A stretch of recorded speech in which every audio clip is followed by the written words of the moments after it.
Good morning বন্ধুরা। আজকে চলে আসলাম ব্যালকনিতে চা নিয়ে, কারণ আজকে একটু দেরি হয়ে গেছে।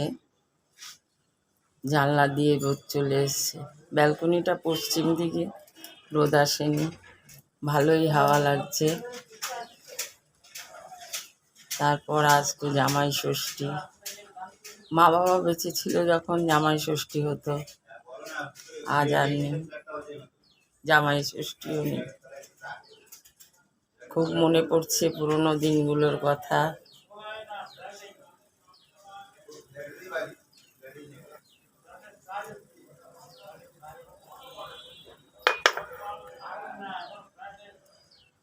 শুভ জামাই ষষ্ঠী।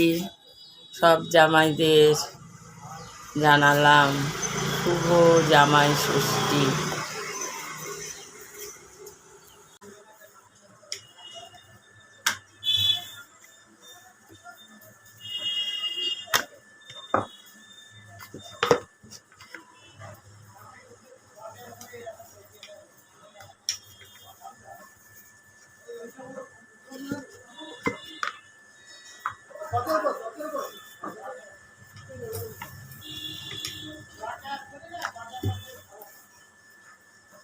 দুটো বেলে নিলাম, নিয়ে এই যে আলুর পুর দিয়ে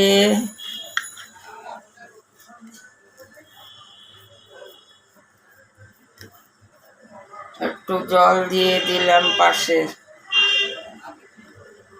তারপর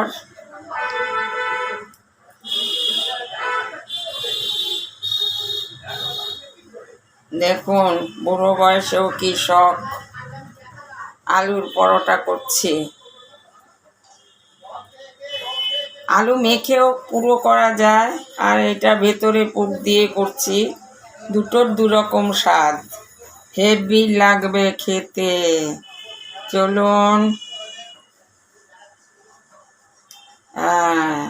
এই যে হয়ে গেল দুটো। আগে কটা ভেজেছি, এবার দুটো। এইগুলো এখন সেকে কম তেলে ভাজবো।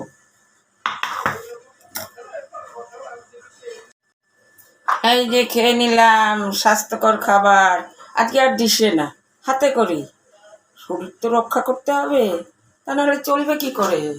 এই যে আমন্ড, ছোলা, বাদাম ভেজানো একবারে মুখে দিয়ে গেছি, সময় কই।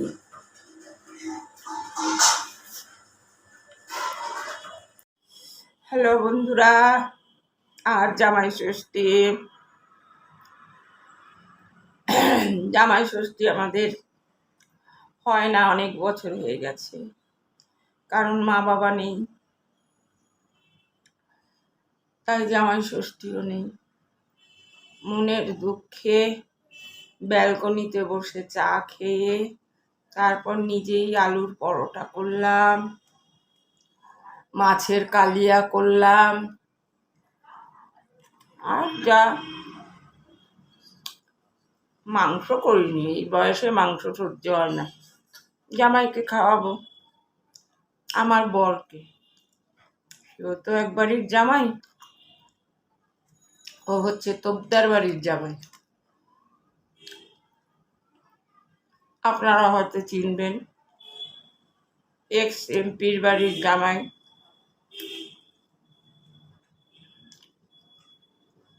তাহলে ব্রেকফাস্টটা মোটামুটি ভালোই হয়েছে জামাইয়ের বউয়ের দ্বারা। শাশুড়ি তো নেই, আর একটু মিষ্টি সঙ্গে।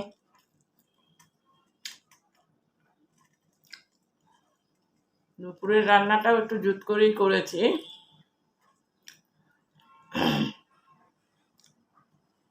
সঙ্গে থাকবেন, জামাইয়ের দুপুরের খাওয়াটাও দেখবেন কেমন হয়েছে।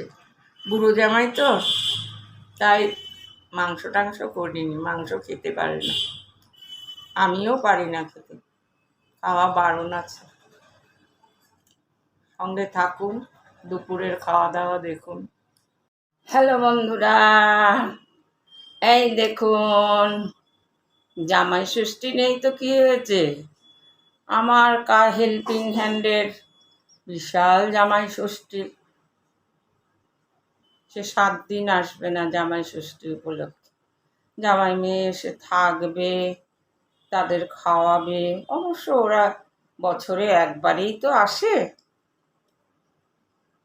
আমরা আর কি করব, খেটে খেটে দেখুন কি অবস্থা, একেবারে জল ঘামে। এই বয়সে এত খাটুনি। তাও আম নিয়ে বসলাম, কর্তা আসছে, জামাই ষষ্ঠীর দিন আম খাবে না, এ কখনো হয়? সেও তো জামাই একবারই, তাই আম কেটে নিয়ে বসে বললাম। আমি খাচ্ছি, সে আসছে। জামাই ষষ্ঠী জিন্দাবাদ। মা বাবা ওপর থেকে দেখবে একা একাই আম কেটে খাচ্ছি। আমার মা বাড়িতে পুজো করতো, আমাদের মন্দিরে পুজো দিত না। ষষ্ঠী পুজো বাড়িতে করতো, সে প্রচুর নিয়ম। মাও গেছে, ষষ্ঠীও আমি ছেড়ে দিয়েছি, আমি করি না। মন্দিরে গিয়ে পুজো দিয়ে জামাই ষষ্ঠী, আমাদের এটা ছেলের মা হলেই বা মেয়ের মা হলেই সে করে। আর মেয়ে সন্তান যে জন্মাবে 5 বছর পরেই তার নামে পুজো দেওয়া হয়। মেয়ে মানেই মা। আমাদের দেশে এই নিয়মটা চালু আছে, অন্যান্যদের কি জানি না। আমাদের ঘরেই পুজো হতো। এবং জামাই ষষ্ঠী প্রায় 35 বছর জামাই ষষ্ঠী করেছে। আমার 47 বছর হয়েছে, বিয়ে হয়েছে, 35 বছর জামাই ষষ্ঠীতে বাপের বাড়ি গিয়েছি। অনেক দিন হলো, আর কত, ঘরেই করে ফেলছি। খাওয়া দাওয়া জামাই ষষ্ঠী, পুজো আছড়া না।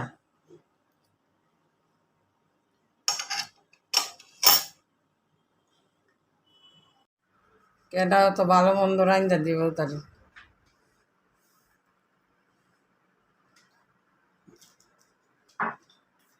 নিজেই ভালো রান্না করতো। আমি তো আর ভালো অবস্থায় দেখি নাই রান্না করার অবস্থায়। সবাই সব কিছুই পারে। নিজেই ভালো রান্না করতো। লোক দিয়ে কি আর হয়? যা এক একটা রাখতো, যা লোক কি আর নিজের মতো করে রাঁধবে? তাদের তাদের মর্জি মতো তারা রাঁধবে, তারা আসবে তাদের মর্জি মতো, খালি দাও তাদের। জামাই ষষ্ঠীতে ছুটি, নীল ষষ্ঠীতে ছুটি, তারপরে অশোক ষষ্ঠীতে ছুটি, পূজা পার্বণ অসুখে তো লাগাই আছে, এটার আর কামাই নেই। আরেকজন তো একদম 48 দিন বছরে ছুটি বান্দা। এটা তাও একরকম, রুটিন মাফিক নেই,